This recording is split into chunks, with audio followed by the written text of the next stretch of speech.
এবার যেই আরেকটু জোরে হেঁটে গেছে দেখছেন সেখানে ভগবান সত্যভামার সঙ্গে বসে গল্প উড়ে গেলেন পিছনে।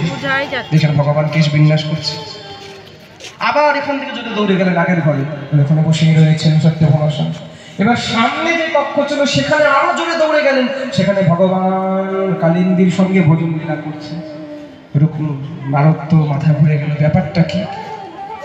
দূর থেকে ভগবান শ্রীকৃষ্ণ দৌড়ে দৌড়ে হেঁটে হেঁটে আসলেন। দেবর্ষি বলে, আমি সংসার ধর্মকে কি করে পালন করি জানো?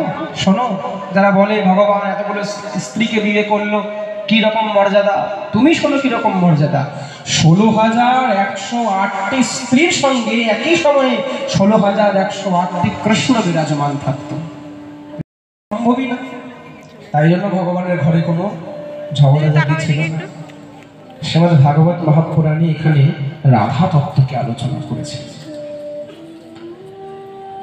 রুক্মিণী দেবীর সঙ্গে নিত্য প্রতিদিন ভগবান শয়ন করতেন। মধ্যরাত্রে ভগবান গিয়ে কাছে গিয়ে অধরের কাছে কান লাগিয়ে দেখছেন ভগবান কি যেন একটা বলছে, শ্রীরাধা শ্রীরাধা শ্রীরাধা শ্রীরাধা। ঘুমন্ত কৃষ্ণ রাধারানীর জপ করছে। কে এই রাধা? তবে থেকে মনে প্রশ্ন জানলো, যার জন্য অখিল ব্রহ্মাণ্ড চোখের জল ফেলে একটু দর্শন করার জন্য, সেই ভগবান কার জন্য চোখের জল ফেলে? রাধা কি? রুক্মিণীর জানার ভীষণ ইচ্ছে হলো, কে কই রাধা? ভিডিওটা আজকে এখানেই শেষ করলাম। সবাইকে দেখার অনুরোধ রইল। ভগবত গীতা পাঠ শুনলে সবাইয়ের মনটা ভালো হয়ে যাবে।